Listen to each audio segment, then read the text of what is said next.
बिस्मिल्लाहिर्रहमानिर्रहीम अस्सलाम वालेकुम। नाइन ब्रदर्स टीवी मुबारक जी है ਤੁਹਾਡੀ ਖidmat ਚ ਹਾਜ਼ਰ ਨਾਜ਼ਰੀਨ। ਸਾਡੇ ਚੈਨਲ ਨਾइन ब्रदर्स टीवी ਸਬਸਕ੍ਰਾਈਬ ਕਰੋ ਤਾਂ ਕਿ ਆਉਣ ਵਾਲੇ ਪ੍ਰੋਗਰਾਮ ਤੁਹਾਨੂੰ ਮਿਲਦੇ ਰਹਿਣ। ਅੱਜ ਅਮਰੀਕਾ ਸਾਡੇ ਨਾਲ ਹੋਣਗੇ ਤਾਰਕ ਸਾਹਿਬ, ਬੜੇ ਪਿਆਰੇ ਦੋਸਤ। ਜਦੋਂ ਦੇ ਪ੍ਰੋਗਰਾਮ ਸ਼ੁਰੂ ਕੀਤੇ 1974 ਦੇ ਤੇ ਇਹਨਾਂ ਦੇ ਵਾਲਦ ਸਾਹਿਬ ਨਾਲ ਵੀ ਇੱਕ ਵਾਕਿਆ ਪੇਸ਼ ਆਇਆ। ਮੈਂ ਕਿਹਾ ਕਿਉਂ ਨਾ ਉਹ ਵੀ ਅਸੀਂ ਆਪਣੇ ਨਾਜ਼ਰੀਨ ਨੂੰ ਪਤਾ ਚੱਲੇ ਕੀ ਹਾਲਾਤ ਸੀ ਔਰ 76 ਤੋਂ ਬਾਅਦ ਦੇ ਕੀ ਹਾਲਾਤ ਸੀ। ਆਹਿਸਤਾ ਆਹਿਸਤਾ ਜਦੋਂ ਠੀਕ ਹੋਏ ਤੇ ਇਸੇ ਸਿਲਸਿਲੇ ਚੱਲਨੇ ਅਮਰੀਕਾ। अस्सलाम वालेकुम तारक साहब। अस्सलाम वालेकुम मालिक साहब की हाल चाल है? हाँ जी ठीक ठाक। ਤੁਹਾਡਾ ਕੀ ਹਾਲ ਹੈ? अल्हम्दुलिल्लाह बिल्कुल ठीक ठाक फर्स्ट ਮੈਂ क्लास। ਕਿਹਾ ਸਾਡੇ ਪ੍ਰੋਗਰਾਮ ਦੇਖ ਰਹੇ ਨਾइन ब्रदर्स टीवी ਤੇ? बिल्कुल बिल्कुल माशाल्लाह बड़ा ही मजा आ रहा है ਇਹਨਾਂ ਨੂੰ ਸੁਣ ਕੇ 74 ਦੇ ਵਾਕਿਆਤ ਦੂਸਰੇ ਤੁਸੀਂ ਜਿਹੜੇ ਵਾਕਿਆਤ ਪੇਸ਼ ਕਰ ਰਹੇ ਹੋ ਔਰ ਖਾਸ ਤੌਰ ਤੇ ਪਹਿਲਾ ਫੂਡ ਵਾਲਾ ਵੀ ਇੱਕ ਉਸਕੋ ਆਇਆ ਪ੍ਰੋਗਰਾਮ। हाँ जी ਉਹ ਵੀ ਬਹੁਤ ਜ਼ਬਰਦਸਤ ਸੀ। ਕੋਸ਼ਿਸ਼ ਕਰ ਰਹੇ ਬਿਹਤਰ ਕਰੀਏ। ਤੇ ਮੈਂ ਕਿਹਾ ਤੁਹਾਡੇ ਵਾਲਦ ਸਾਹਿਬ ਨਾਲ ਵੀ ਇੱਕ ਵਾਕਿਆ ਪੇਸ਼ ਆਇਆ। ਮੈਂ ਕਿਹਾ ਜ਼ਰਾ ਉਹਦੇ ਤੇ ਵੀ ਨਾਜ਼ਰੀਨ ਨੂੰ ਪਤਾ ਚੱਲੇ।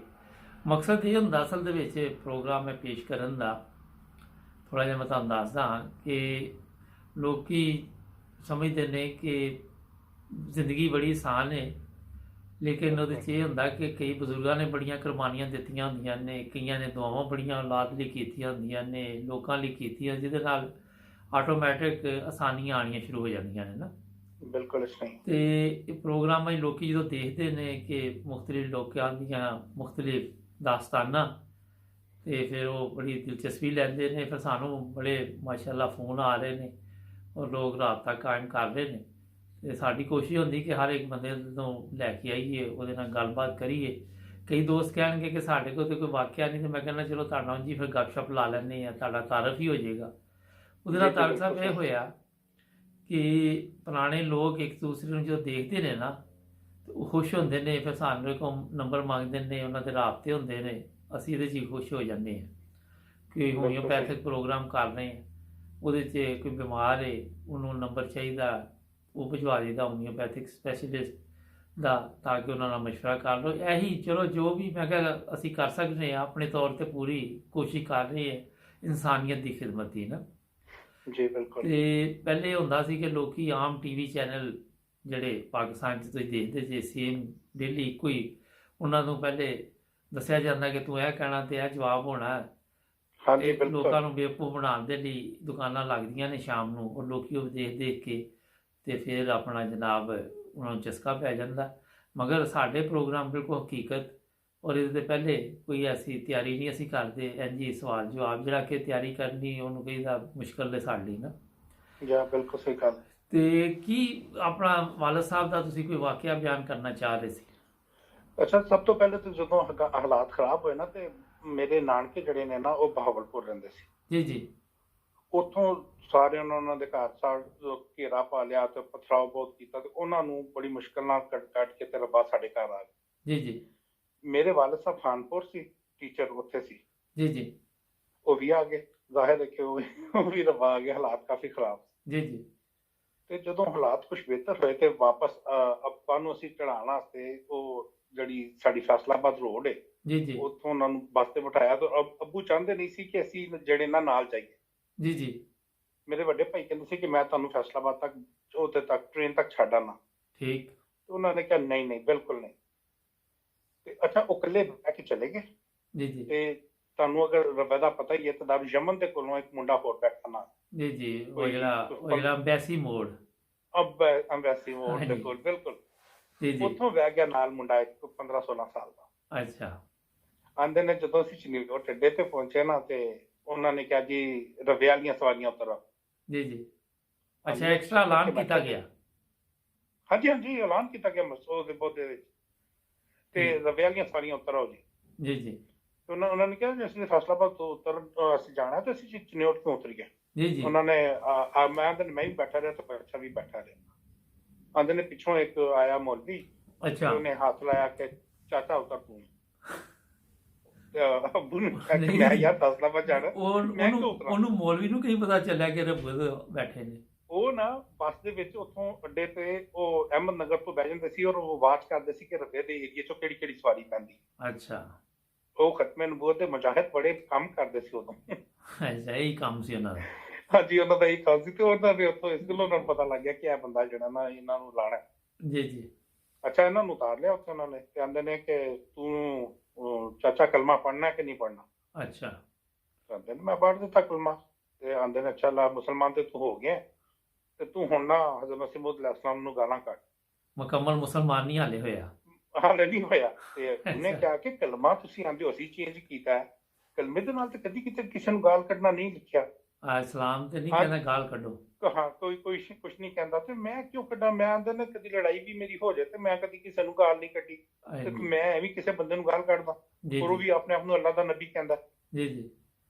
ਆਂਦੇ ਨੇ ਏਦਾਂ ਨਹੀਂ ਇਹਨਾਂ ਨੇ ਮੰਨਾ, ਇਹਨਾਂ ਨੂੰ ਫੜੋ ਤੇ ਇਹਨਾਂ ਨੂੰ ਲੈ ਚਲੋ। ਉਹ ਜਿਹੜਾ ਬੱਚਾ ਸੀ ਨਾ ਉਹ ਘਬਰਾ ਗਿਆ ਅੱਛਾ।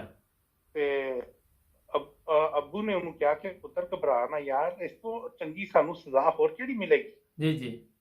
ਅਗਰ ਸਾਨੂੰ ਮਾਰ ਦੇਣਗੇ ਤੇ ਇਸ ਤੋਂ ਚੰਗੀ ਸਜ਼ਾ ਕਿਹੜੀ ਹੈ। ਜੀ ਜੀ। ਅੱਛਾ ਉਹਨਾਂ ਨੇ ਸਾਨੂੰ ਆਂਦੇ ਨੇ ਘੇਰਾ ਪਾਓ ਤੇ ਇਹਨਾਂ ਨੂੰ ਮਾਰਿਆ ਮੁਰਤ ਨਹੀਂ ਤੇ ਕਿਸ਼ਕ ਆਂਦੇ ਨੇ ਦਿੱਤੇ ਸਾਨੂੰ ਜੀ ਜੀ। ਤੇ ਲੈ ਕੇ ਤੇ ਨਾਈ ਦੀ ਦੁਕਾਨ ਤੇ ਲੈ ਜਾਂਦੇ ਨੇ। ਉੱਥੇ ਕੀ ਕਰਨਾ ਜੇ ਤੁਸੀਂ। ਅੱਛਾ। ਆਂਦੇ ਨੇ ਤੁਹਾਡੀ ਅੱਧੀ ਟਿੰਡ ਕਰਨੀ ਹੈ ਤੇ ਪੜਵਰਤੇ ਮੰਨਣੇ ਨੇ ਅੱਧੀਆਂ ਮੁੱਛਾਂ ਤੇ ਦੀ ਦਾੜੀ। ਇਹ ਇਸਲਾਮੀ ਤਾਲੀਮ ਹੈ। ਐ ਸਾਮੀ ਠੀਕ। ਮਤਲਬ ਇਸਲਾਮ ਜਿਹੜਾ ਉਹ ਕਹਿੰਦਾ ਹੈ ਕਿ ਇਹ ਕੰਮ ਕਰੋ ਤੇ ਫਿਰ ਜਿਹੜੇ ਕਰਨ ਵਾਲੇ ਉਹ ਵੀ ਮੁਸਲਮਾਨ ਰਹਿਣਗੇ, ਵਰਨਾ ਉਹਨਾਂ ਲਈ ਵੀ ਮਸਲਾ ਬਣ ਜਾਏਗਾ।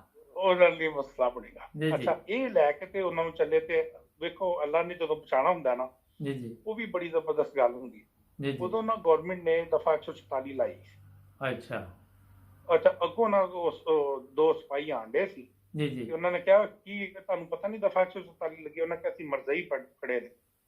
ਅੱਛਾ। ਉਹਨਾਂ ਨੇ ਕਿਹਾ ਕਿਹੜੇ ਮਰਜ਼ਈ ਨੇ ਵਿਖਾਓ ਨਾ ਜ਼ਰਾ। ਜੀ ਜੀ। ਤੇ ਉਹ ਵੇਖਿਆ ਤੇ ਉਹ ਜਿਹੜਾ ਉਹ ਇੱਕ ਸਿਪਾਹੀ ਸੀ ਨਾ ਉਹ ਅੱਬੂ ਦਾ ਕਲਾਸ ਫੈਲੋ ਸੀ। ਅੱਛਾ। ਅੱਬੂ ਨੂੰ ਵੇਖ ਕੇ ਕਹਿੰਦਾ ਉਹ ਤੂੰ ਕਿੱਥੇ ਫੜਿਆ ਗਿਆ ਯਾਰ ਇਹਨਾਂ ਦੇ ਕੋਲੋਂ। ਆਂਦਾ ਯਾਰ ਮੈਂ ਤਾਂ ਹੁਣ ਖਾਨਪੁਰ ਜਾਣਾ ਸੀ, ਕੀ ਕਰਦਾ ਮੈਂ।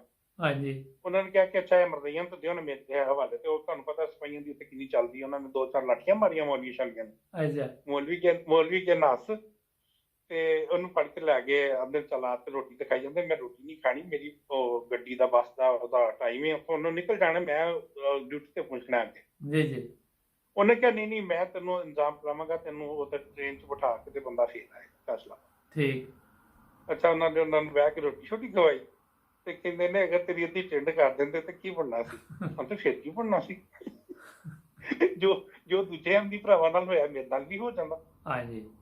ਤੇ ਉੱਥੋਂ ਉਹਨਾਂ ਨੂੰ ਲੈ ਕੇ ਤੇ ਉਹ ਗਏ ਨੇ ਉੱਧਰ ਖਾਣਾ ਖੁਣਾ ਖਵਾ ਕੇ। ਕਹਿੰਦੇ ਯਾਰ ਬੱਚੇ ਦਾ ਆਂਦੇ ਨੇ ਬੱਚਾ ਤੇਰਾ ਪੁੱਤਰ ਹੈ। ਮੈਂ ਕਿਹਾ ਮੇਰਾ ਪੁੱਤਰ ਹੀ ਸਮਝ, ਲੇਕਿਨ ਇਹਨੇ ਜਾਣਾ ਕਿੱਥੇ ਮੈਨੂੰ ਪਤਾ ਨਹੀਂ। ਜੀ ਜੀ। ਇਹ ਵੀ ਲੱਗਿਆ ਬੈਠਾ। ਉਹਨੂੰ ਪੁੱਛਿਆ ਪੁੱਤਰ ਤੂੰ ਕਿੱਥੇ ਚੱਲਿਆ। ਉਹਨੇ ਦੱਸਿਆ ਜੀ ਮੈਂ ਮੇਰੀ ਖਾਲਾ ਇੱਥੇ ਰਹਿੰਦੀ ਹੈ ਫੈਸਲਾਬਾਦ ਤੇ ਮੈਂ ਉਹਦੇ ਕੋਲ ਜਾ ਰਿਹਾ ਸੀ। ਜੀ ਜੀ। ਉਹਨਾਂ ਨੇ ਉਹ ਉੱਥੋਂ ਟੈਕਸੀ ਫੜੀ, ਉਹਨੂੰ ਫੜਿਆ ਨਾਲ ਉਹ ਬੰਦੇ ਨੂੰ ਤੇ ਉਹਨੂੰ ਕਿਹਾ ਕਿ ਇਹ ਬੰਦੇ ਨੂੰ ਉੱਥੇ ਫੈਸਲਾਬਾਦ ਟ੍ਰੇਨ ਤੇ ਬਿਠਾ ਕੇ ਜੀ ਜੀ। ਜਿਹਦੇ ਕੋਲੋਂ ਚਿੱਠੀ ਲੈ ਕੇ ਤੇ ਮੈਨੂੰ ਵਾਪਸ ਆ ਕੇ ਤੂੰ ਦੇਣੀ। ਠੀਕ। ਤੇ ਅਗਰ ਤੂੰ ਵਾਪਸ ਨਾ ਦਿੱਤੀ ਤੇ ਜੀ। ਸਮਝ ਕੇ ਤੂੰ ਹੈ ਨਹੀਂ। ਅੱਛਾ। ਤੇ ਉਦੋਂ ਉਹਨਾਂ ਦਾ ਰੱਖ ਲੈਂਦੇ ਨੇ ਨਾ ਟੈਕਸੀ ਪੇਪਰ ਸ਼ੇਪਰ ਰੱਖ ਲੈਂਦੇ ਨੇ ਪਾਕਿਸਤਾਨ ਜੋ ਵੀ ਚੱਲਦਾ ਸਾਰਾ ਹਾਂ ਕੰਮ। ਬਿਲਕੁਲ। ਉਹ ਉਹਨਾਂ ਨੇ ਬੜਾ ਉਹਨਾਂ ਨੂੰ ਕਿਹਾ ਤੇ ਆਂਦੇ ਨੇ ਮੈਂ ਕਿਹਾ ਚਲੋ ਇੱਥੋਂ ਦੇ ਬੱਚੇ ਆ, ਸ਼ੁਕਰ ਕੀਤਾ। ਤੇ ਅੱਗੇ ਲਿਖਿਆ ਤੇ ਸਕੂਲ ਦੇ ਵਿੱਚ ਲਿਖਿਆ ਕਿ ਮਰਜ਼ਈਆਂ ਦਾ ਦਾਖਲਾ ਮਨਾ। ਚਲੋ। ਜਦੋਂ ਉੱਥੇ ਖਾਨਪੁਰ ਮਰਜ਼ਈਆਂ ਦਾ ਦਾਖਲਾ ਮਨਾ। ਅੱਛਾ। ਤੇ ਆਂਦੇ ਨੇ ਮੈਂ ਸਕੂਲ ਚਲਾ ਗਿਆ ਤੇ ਜਦੋਂ ਸਕੂਲ ਗਿਆ ਤੇ ਮੈਂ ਜਾ ਕੇ ਕਿਹਾ ਕਿ ਮੈਂ ਇਕੱਲਾ ਹੀ ਆ ਇੱਥੇ, ਮਰਜ਼ਈ ਹੋਰ ਤੇ ਕੋਈ ਨਹੀਂ।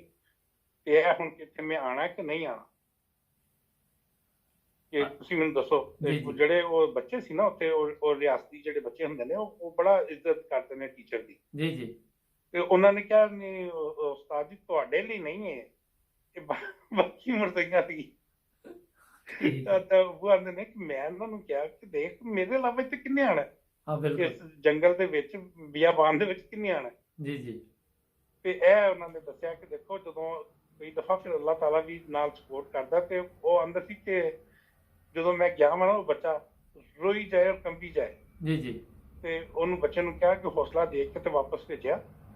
ਤੇ ਨਾਲ ਉਹਨਾਂ ਨੇ ਅੱਬੂ ਨੇ ਹੋਰ ਜ਼ਿਕਰ ਕੀਤਾ ਕਿ ਸਾਡੇ ਮੁਹੱਲੇ ਦੇ ਇੱਕ ਉੱਥੇ ਬਜ਼ੁਰਗ ਸੀ, ਜੀ ਜੀ, ਦੁਕਾਨਦਾਰ ਸੀ, ਸਨੋਰੀ ਸਾਹਿਬ ਉਹਨਾਂ ਨੂੰ ਕਹਿੰਦੇ ਸੀ, ਸ਼ਾਇਦ ਤੁਸੀਂ ਮਕਸਦ ਜਾਣਦੇ ਹੋ, ਦਾਰੂ ਸਦਰ 'ਚ ਉਹਨਾਂ ਦੀ ਦੁਕਾਨ ਸੀ। ਸ਼ਾਇਦ ਜ਼ਿਹਨ 'ਚ ਹੋਏ, ਦੇਰ ਹੋ ਗਈ। ਅੱਛਾ ਹਾਂਜੀ ਹਾਂਜੀ, ਉਹਨਾਂ ਦੀ ਦੁਕਾਨ ਸੀ ਉੱਥੇ ਮਸਜਿਦ ਅਨਵਾਰ ਦੇ ਬਿਲਕੁਲ ਬਾਹਰ। ਉਹ ਵੀ ਵਿਚਾਰੇ ਫੜੇ ਗਏ ਉੱਥੇ ਤੇ ਉਹਨਾਂ ਨੂੰ ਇੰਨਾ ਕੁ ਮਾਰਿਆ ਉਹਨਾਂ ਨੇ। ਜੀ ਜੀ। ਉਹ ਯਾਰ 1.5 ਮਹੀਨਾ ਵਿਚਾਰੇ ਮੰਜੀ ਤੋਂ ਨਹੀਂ ਉੱਠ ਸਕੇ।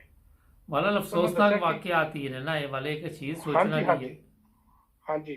ਔਰ ਅਸੀਂ ਬਾਅਦ ਚ ਅੱਬੂ ਨੂੰ ਪੁੱਛਦੇ ਹੁੰਦੇ ਸਾਂ ਕਿ ਅਗਰ ਅੱਬੂ ਤੁਹਾਡੇ ਨਾਲ ਇਹ ਵਾਕਿਆ ਹੋ ਜਾਂਦਾ, ਆਂਦੇ ਨੇ ਲਓ ਹੁਣ ਵੀ ਕਿੱਡ ਕਰਕੇ ਵੇਖ ਲੈਂਦੇ ਆ ਕਿੱਦਾਂ ਦਾ ਲੱਗਣਾ।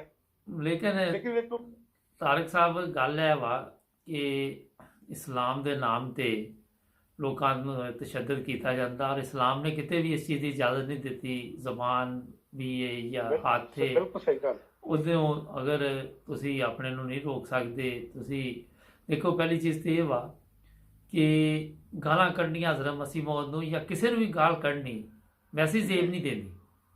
ਬਿਲਕੁਲ ਸਹੀ ਗੱਲ। ਅੱਛਾ, ਸਾਨੂੰ ਕੋਈ ਕਵੇ ਕਿ ਫਲਾਣ ਨੂੰ ਗਾਲ ਕੱਢ ਦੇ, ਅਸੀਂ ਤਾਂ ਵੀ ਨਹੀਂ ਕੱਢ ਸਕਦੇ ਨਾ। ਹਾਂਜੀ, ਬਗੈਰ ਵਜ੍ਹਾ ਤੋਂ ਬੰਦਾ ਕਿਉਂ ਗਾਲ ਕੱਢੇ, ਕੀ ਵਜ੍ਹਾ? ਬਿਲकुल नहीं, लेकिन एक अखलाकी तलीम ऐसी है अहमदियां दी कि वो फिर भी एहतियात करते हैं हर चीज़ ਦੇ ਵਿੱਚ ਨਾ। ਬਿਲਕੁਲ ਸਹੀ ਗੱਲ। लेकिन पता नहीं एक ऐसा पाकिस्तान ਦਾ ਇੱਕ ਸਿਸਟਮ ਚੱਲ ਰਿਹਾ ਕਿ ਖਤਮੇ ਜੀ। ਨਬੂਵਤ ਦੇ ਨਾਮ ਦੇ ਉੱਤੇ ਲੋਕਾਂ ਦੇ ਨਾਲ ਐਸੇ ਜ਼ੁਲਮ ਕੀਤੇ ਜਾਂਦੇ ਜਿਹਦੀ ਨਾ ਤੇ ਇਸਲਾਮ ਇਜਾਜ਼ਤ ਦਿੰਦਾ ਨਾ ਇਨਸਾਨੀਅਤ ਇਜਾਜ਼ਤ ਦਿੰਦੀ। ਬਿਲਕੁਲ ਇਸ ਤਰ੍ਹਾਂ ਹੀ। ਇੱਥੇ ਹੁਣ ਹੁਣ ਬੰਦਾ ਜੀ ਜੀ ਜੇ ਇਹਨਾਂ ਕੋਲੋਂ ਬੰਦਾ ਪੁੱਛੇ ਯਾਰ ਅਸੀਂ ਹੁਣ ਇੱਥੇ ਤੁਸੀਂ ਲੰਦਨ ਰਹਿੰਦੇ ਹੋ, ਜਰਮਨੀ ਰਹਿੰਦੇ ਹੋ, ਮੈਂ ਅਮਰੀਕਾ ਰਹਿਣਾ, ਯਾਰ ਕ੍ਰਿਸਚਨਾਂ ਦੇ ਮੁਲਕ ਦੇ ਵਿੱਚ ਅਸੀਂ ਮਸਜਿਦਾਂ ਨਹੀਂ ਬਣਾਈਆਂ? ਬਿਲਕੁਲ ਉਹਨਾਂ ਦੇ ਦੀਨ ਨੂੰ ਖਤਰਾ, ਉਹਨਾਂ ਦੇ ਦੀਨ ਨੂੰ ਖਤਰਾ ਨਹੀਂ ਹੈ? ਨਹੀਂ ਜੀ, ਉਹਨਾਂ ਦੇ ਨਹੀਂ, ਅਸੀਂ ਕ੍ਰਿਸਚਨਾਂ 'ਚ ਰਹਿਣ ਦੇ, ਸਾਡੇ ਨੂੰ ਤੇ ਨਹੀਂ ਖਤਰਾ ਪਿਆ। ਬਿਲਕੁਲ ਇਸ ਤਰ੍ਹਾਂ ਹੀ ਹੈ। ਤੁਸੀਂ ਇੱਥੇ ਰਹਿੰਦੇ ਜੇ ਅਮਰੀਕਾ ਰਹਿੰਦੇ ਜੇ, ਤੇ ਇੱਥੇ ਵੀ ਤੁਹਾਨੂੰ ਕ੍ਰਿਸਚਨ ਵੀ ਮਿਲਦੇ ਸਾਰੇ ਹੀ। ਮੈਂ ਉਹ ਕੱਲ੍ਹ ਹੀ ਪ੍ਰੋਗਰਾਮ ਕਰ ਰਿਹਾ ਸੀ ਕਿ ਪਾਕਿਸਤਾਨ 'ਚ, ਕਿਉਂਕਿ ਹੁਣ ਪ੍ਰੋਗਰਾਮ ਦਾ ਵਕਤ ਹੀ ਖਤਮ ਹੋ ਰਿਹਾ, ਤੇ ਇੱਕ ਕ੍ਰਿਸਚਨ ਨੂੰ ਪਿਸ਼ਾਵਰ 'ਚ ਕਤਲ ਕੀਤਾ ਗਿਆ। ਮਗਰ ਅਗਰ ਤੁਸੀਂ ਕਹੋ ਕਿ ਪਾਕਿਸਤਾਨੀਆਂ ਨੂੰ ਕਿ ਯੂਰਪ ਦੇ ਵੀਜ਼ੇ ਖੁੱਲ੍ਹ ਕੇ ਤੁਸੀਂ ਇੱਥੇ ਆ ਜਾਓ, ਤੇ ਸਾਰੇ ਮੂੰਹ ਚੁੱਕ ਕੇ ਇੱਥੇ ਆ ਜਾਓ। ਬਿਲਕੁਲ ਇੱਦਾਂ ਹੀ ਇੱਥੇ ਆ ਕੇ ਇਹਨਾਂ ਨੂੰ ਕੋਈ ਪਤਾ ਨਾ ਲੱਗੇ ਕਿ ਇਹ ਸਹੀ ਮੁਲਕ ਹੈ, ਕਿਉਂਕਿ ਇਹ ਚੀਜ਼ਾਂ ਜਿਹੜੀਆਂ ਨੇ ਇਹ ਮੁਨਾਫਕਤ ਹੈ। ਬਿਲਕੁਲ ਸਹੀ ਗੱਲ। ਔਰ ਇਸਲਾਮ ਕਿਸੇ ਦੇ ਕਤਲ ਦੀ ਵੀ ਇਜਾਜ਼ਤ ਨਹੀਂ ਦਿੰਦਾ, ਇਹ ਵੀ ਤੁਹਾਨੂੰ ਪਤਾ ਹੀ ਹੈ ਨਾ। ਬਿਲਕੁਲ ਸਹੀ ਗੱਲ। ਤੇ ਇਹ ਪਤਾ ਨਹੀਂ ਇਹਨਾਂ ਨੇ ਉਲਮਾ ਨੇ ਪਾਕਿਸਤਾਨ ਦਿਆਂ ਨੇ ਇਹਨਾਂ ਨੂੰ ਗਲਤ ਰਸਤੇ ਤੇ ਆਵਾਮ ਨੂੰ ਲਾ ਦਿੱਤਾ ਦਾ। ਮਗਰ ਅਫਸੋਸਨਾਕ ਗੱਲ ਹੈ ਤਾਰਕ ਸਾਹਿਬ ਕਿ ਠੀਕ ਤਰਫ ਆਉਂਦੇ ਨਜ਼ਰ ਵੀ ਨਹੀਂ ਆ ਰਹੇ। ਨਹੀਂ ਆ ਰਹੇ, ਬਿਲਕੁਲ ਨਹੀਂ ਆ ਰਹੇ। ਅਸੈਂਬਲੀ ਦੀ ਕਾਰਵਾਈ ਦੇਖ ਲਓ, ਉਹਦੇ 'ਚ ਦੱਸ ਰਿਹਾ ਹੈ ਕਿ ਇਹ ਵੱਡੇ ਵੱਡੇ ਲੋਕਾਂ ਦੇ ਕਹਿਣ ਤੇ ਕਤਲ ਕੀਤੇ ਜਾਂਦੇ ਨੇ। ਕੋਈ ਚੀਜ਼ ਦੇਖ ਲਓ, ਲੇਕਿਨ ਆਵਾਮ ਨੂੰ ਇੰਨਾ ਕੁ ਬੇਵਕੂਫ ਬਣਾਇਆ ਦਾ ਕਿ ਉਹਨਾਂ ਨੂੰ ਹੋਸ਼ ਹੀ ਨਹੀਂ ਆਉਣ ਦਿੰਦੇ। ਉਹਨਾਂ ਨੂੰ ਬਸ ਇੱਕੋ ਹੀ ਗੱਲ ਦੱਸੀ ਆ ਰਹੇ ਨੇ। ਉਹ ਜਿਹੜੀ ਆਵਾਮ ਨੂੰ ਨਬੀ ਪਾਕ ਸੱਲਮ ਦੇ ਮੁਤਲਕ ਦੱਸਦੇ ਨੇ ਅਜੀਬੋ ਗਰੀਬ ਕਹਾਣੀਆਂ ਬਣਾ ਕੇ, ਉਹ ਵੀ ਯਕੀਨ ਕਰ ਲੈਂਦੇ ਕਿਉਂਕਿ ਉਹਨਾਂ ਦੀ ਕੋਈ ਸੋਚ ਹੋਣੀ ਹੈ, ਮਹਦੂਦ ਹੈ ਨਾ। ਜਾਂ ਬਿਲਕੁਲ ਇਸ ਤਰ੍ਹਾਂ ਹੀ, ਇੱਦਾਂ ਹੀ। ਇੱਥੇ ਵੀ ਅਮਰੀਕਾ ਵੀ ਕਦੀ ਹੋਇਆ ਕਿ ਤੁਹਾਨੂੰ ਕਿਸੇ ਨੇ ਕਿਹਾ ਹੈ ਕਿ ਤੂੰ ਅਹਿਮ ਨਹੀਂ ਹੈ ਤੇ ਨਮਾਜ਼ ਨਾ ਪੜ੍ਹ ਲਿਆ, ਕੁਰਾਨ ਨਾ ਪੜ੍ਹ? ਨਾ, ਬਲਕਿ ਉਹਨਾਂ ਨੇ ਸਾਡੇ ਲਈ ਚਰਚ ਖੋਲ ਦਿੰਦੇ ਨੇ। ਉਹ ਅਗਰ ਉਹਨੂੰ ਪਤਾ ਚੱਲੇ ਕਿ ਨਮਾਜ਼ ਪੜ੍ਹਨ ਦੇ ਨੇ ਤੇ ਜਾਏ ਨਮਾਜ਼ਾਂ ਖੁਦ ਵਿਛਾ ਕੇ ਦਿੰਦੇ। ਜੀ ਮੇਰੇ ਘਰ ਦੇ ਬਿਲਕੁਲ ਸਾਹਮਣੇ ਚਰਚ ਹੈ। ਜੀ ਬਿਲਕੁਲ ਸਾਹਮਣੇ, ਸੜਕ ਕ੍ਰਾਸ ਕਰਨੀ ਸਾਹਮਣੇ ਚਰਚ।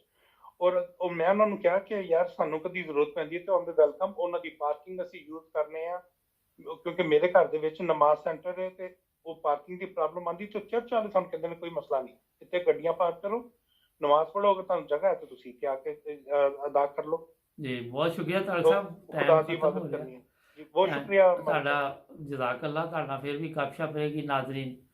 ਇਹ ਜ਼ਬਰਦਸਤ ਗੱਲਾਂ ਤਾਰਕ ਸਾਹਿਬ ਨੇ ਕੀਤੀਆਂ, ਉਹਦੇ 'ਚ ਜਿਹੜਾ ਵਾਕਿਆ ਪੇਸ਼ ਕੀਤਾ ਉਹ ਵੀ ਤੁਸੀਂ ਸੁਣ ਲਿਆ। ਜੁੜੇ ਰਹੋ 9 ਬ੍ਰਦਰਜ਼ ਟੀਵੀ ਦੇ ਨਾਲ। ਅਗਰ ਸਾਡੇ ਨਾਲ ਕੋਈ ਪ੍ਰੋਗਰਾਮ ਕਰਨਾ ਚਾਹੋ, ਸਕਰੀਨ ਤੇ ਨੰਬਰ ਆ ਰਿਹਾ, ਸਬਸਕ੍ਰਾਈਬ ਕਰਨਾ ਨਾ ਭੁੱਲਣਾ। ਅੱਲਾ ਹਾਫਿਜ਼। ਓਕੇ ਜੀ, ਅੱਲਾ ਹਾਫਿਜ਼। ਅੱਲਾ ਹਾਫਿਜ਼।